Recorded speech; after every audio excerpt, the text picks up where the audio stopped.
대법원 2021년 4월 8일 선고 2020-219690 판결입니다. 이게 유명한 구로동 분배 농지 사건인데요. 결과적으로 구로동 일대 당시에 분배받은 농지에 대해서 피해자 및 유족들이 국가를 상대로 한 손해배상 청구 소송에서 최종 승소해서 500억 원대의 배상금 지급, 그러한 판결을 받게 되었습니다. 신문 등의 기사에 의하면 49년 만에 등등 이런 지금 기사가 실려 있네요. 사안은 1960년대 구로공단을 만들면서 국가가 강제로 농민들의 토지를 빼앗은 이른바 구로 분배 농지 사건이 재심 거치면서 막 두 번에 걸쳐서 이게 혼전으로 사건이 흘러왔는데요. 과거에 소유권 이전 등기 청구했으나 이제 이 농민들이 이제 패소를 한번 했었었는데 그 점에 대해서 재심도 제기됐고 등등 해가지고 국가도 또는 농민들도 두 차례, 그 다음에 그 유족들이 이제 최근에 그래가지고 소송을 냈던 건데 2008년에 보니까 과거사 정리위원회가 민사소송의 공권력이 부당하게 남용됐다 해가지고 형사처벌을 받았던 이들은 재심에서 누명을 벗었는데, 이에 따라 2012년에 원고들은 재심을 청구했고 이번에 대법원 판결을 받게 된 것입니다. 2021년 4월 8일 이번 대상 판결은 이제 피해자에 대해서 518억 손해배상 해라 라는 판결이 드디어 내려졌네요. 이 사안을 보면 이제 구로공단 이 사건에서 아까 말했듯이 여러 차례 재심을 거쳐서 그래서 이제 대법원이 손해배상 청구 소송으로서 인정해준 이런 상황이 됐죠. 하여튼 1심에서는 국가 배상 책임을 인정하지 않았고 2심은 토지 분배권을 침해했다면서 손해배상을 인정했죠.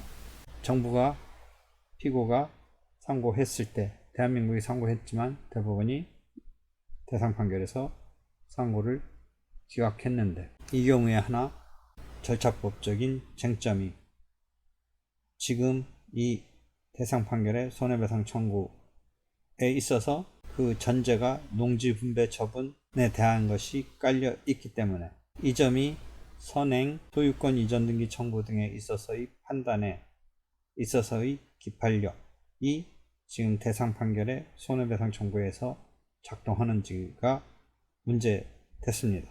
선행 판결의 기판력이 미치느냐 부분서 원심이 미치지 않는다고 봐서 손해배상을 인정하였고 대법원이 상고를 기각한 것입니다. 절차법적인 쟁점은 기판력의 객관적 범위가 문제된 것입니다. 선행 판결에 있어서의 그 기판력이 지금 손해배상 청구 소송에서의 전제적으로 농지 분배 처분 무효 내지 분배 토지에 대한 수분배권 존부, 이게 이 손해배상 청구에 기판력이 미치느냐가 쟁점입니다. 그럼 봅시다. 기판력 객관적 범위는 이게 뭐냐면, 요거는 되게 사건은 막 재심에 거쳐서 여러분이 구로동 무슨 토지 분배 사건이라고 이름까지 붙어져 있는 유명한 사건인데 다시 최근에 손해배상으로 소송을 냈어요. 원래는 소유권에 대한 이전 등기 청구 소송을 낸 거예요. 그 구로동에 있던 땅을 막 뭔가 저쪽에서 가져간 것에 대해서 하여튼 한 30-40년, 50-60년 걸치면서 싸운 거예요. 그쪽에 원래 땅 갖고 있던 사람들이.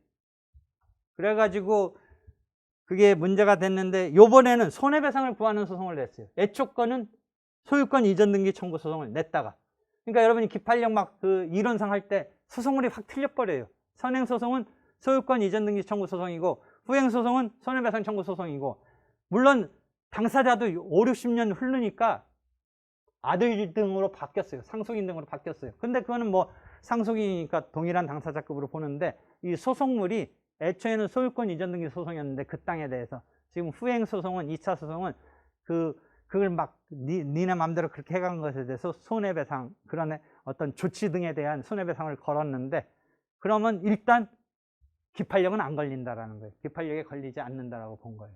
소송물이 틀려버려서 그런 거예요.